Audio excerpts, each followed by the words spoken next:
we're going to have to look into reasons for that. Let's discuss this more. We're joined by Bundeep Singh Rangar, chairman of IndusView. Always lovely having you with us, Bundeep. How are you? You well? Very well. Always a pleasure being here. Good, good, good. Look, let's talk about what's going on in the Times. Now, I wonder why. Well, actually, I don't wonder why. The Times has this exclusive report, and it's obviously picking up on the comments from President Obama, heightening fears of use of chemical weapons, even though we haven't yet been given any concrete proof that they are being moved around. There's just reports at the moment. But now it says the US is ready to launch military action within days. This is ratcheting up the tension, isn't it? It is ratcheting up the tension. I guess in some ways, if you look at the use of munitions by the Syrian government, you have seen in the past few weeks the use of cluster bombs. And that's one step above your normal incendiary bombs, because cluster bombs are designed for mass damage. And you've seen children being affected by that. So you've seen kind of a transgression of a moral line, if you may, where it's not just attacking selective military targets, you're attacking civilians with the intention of killing and maiming.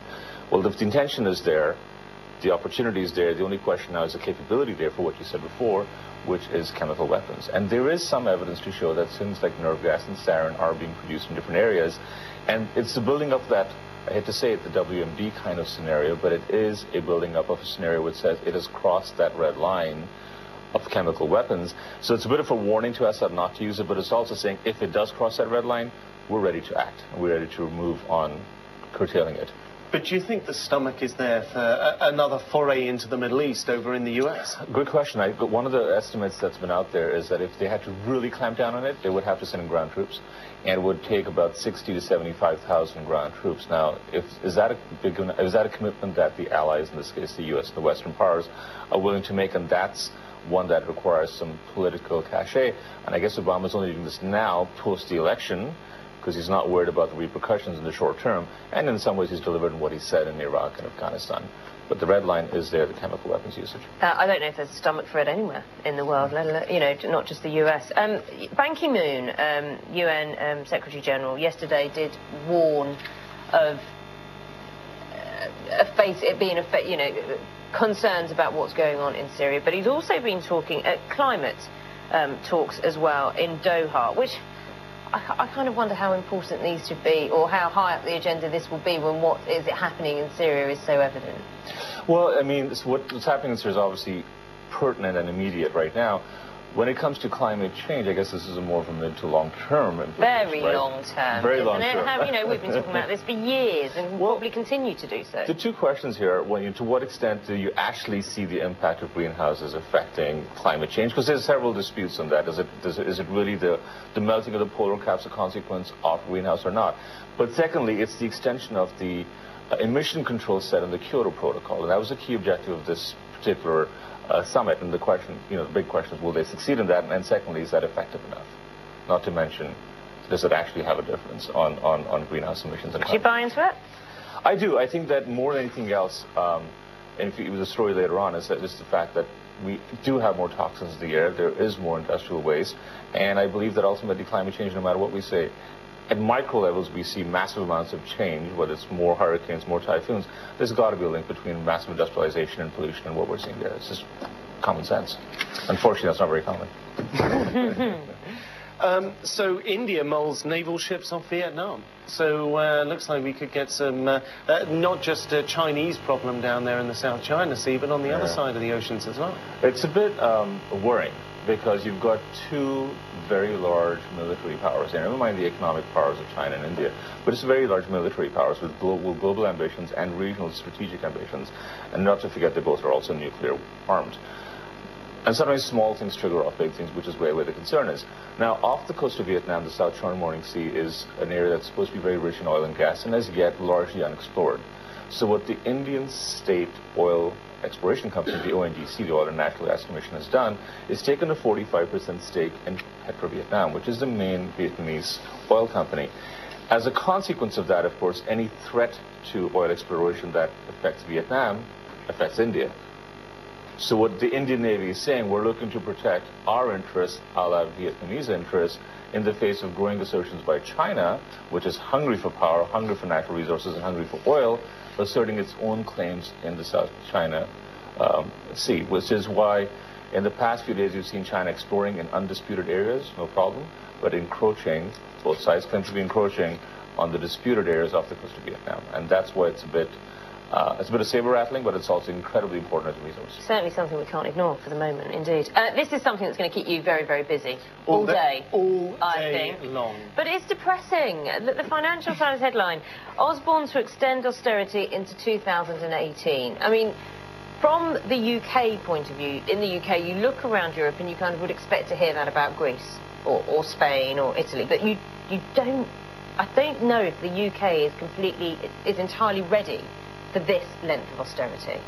So my take on this is that if you look at when they came to power and they said, well, in 5 years we'll balance the budget. Well, it ain't happening in 5 years. It's 5 years hence from now, 2018. But the election is, what, 3 years away? And I think what will happen is there'll be a lot of negative kind of austerity measure messages now. And 2 years from now, 1 year prior to the election, it'll be the other way around when they're saying the economy is improving, the spending is now increasing, we're not reining in spending, we're actually spending more. So it's a bit time for both the election as well as the reality, which is the GDP figures are lower than what they expected, and growth is not kind of what either the government or the opposition, for that matter, expected. And that's a larger question of, is Britain doing enough to increase trade outside of the Eurozone, outside of, for example, Ireland, which is still a major trading partner, vis-a-vis Brazil or China or Russia, which are the growing economies of the world. So leaving that aside, which is a larger question and a real question, the political implications of a budget cannot be overlooked, because 2 years from now they'll have another budget which will then say spending is up, economy is doing better. I think that's the sort of the mixed message out here. Well, of course, the UK budget leads straight into the Irish one. Right. So is the situation in Ireland better, worse, indifferent? Well, what I found interesting in the UK budget versus the Irish one is in the UK one, health and education are sanctimonious, and if anything, they're increasing spending there. In Ireland, it looks like the rich pensioners are being the ones more taxed. So I'm not quite sure what the holy cows are there for Ireland. It seems like almost anything that can get you more tax will be taxed, including wealthy individuals who in many ways are the source of new business funding in any classic economy, because that's where entrepreneurs get funding, and as you know, that's where entrepreneurs are the ones who lead growth. So it's a bit of a... Interesting, though, as well, when you look at this budget. I mean, obviously, you've explained this a lot. Ireland's under a lot of pressure to show it's tackling its budget crisis. But you look at some of the things that are being proposed and some of the key elements. The doubling of prescription charges for medical card patients, a clampdown on sick pay in the public service, an increase in the charge for attending hospital accident and emergency departments. 10 euros off child benefit. But they're hitting more everyday people rather than perhaps tackling the rich, which is what, when we hear about Greece, right, this is what a lot of people are demanding. And they're hitting issues like health and senior aid, which is obviously something that affects your long-term prosperity. So I think that's really showing how tight things are in Ireland. But in many cases, Ireland, I think, has also pulled through and turned around a situation that was really bad a few years ago. Let's talk about sperm. Now, look, we could make a bit of a joke about this, but actually it's quite serious. Now, there's been a study in France. Explain more, Bundeep. Well, the study in France says that the average sperm count of men has dropped about a third. And that's a study that's conducted in France, but one that has large implications, because you can extrapolate from that, at least for the Western countries, that the fertility count is dropping. Now, a few questions remain. For example, the age group of the people who were surveyed in the past versus now, because, you know, with age, sperm count does drop, period. And the second thing, of course, is pollution and the environment we were talking about before. To what extent has that affected virility and fertility? Okay, there are some tips for you guys, right, just in case you're worried. Wear loose underwear, eat food low in saturated fat, avoid smoking, drinking, using drugs, and avoid antidepressants. And make sure that when a woman's pregnant, she's well looked after, because some of these things can be traced back to the days of you being in a womb. You should be doing that anyway. Bundeep, thanks for joining us. Philip and I will see you very soon.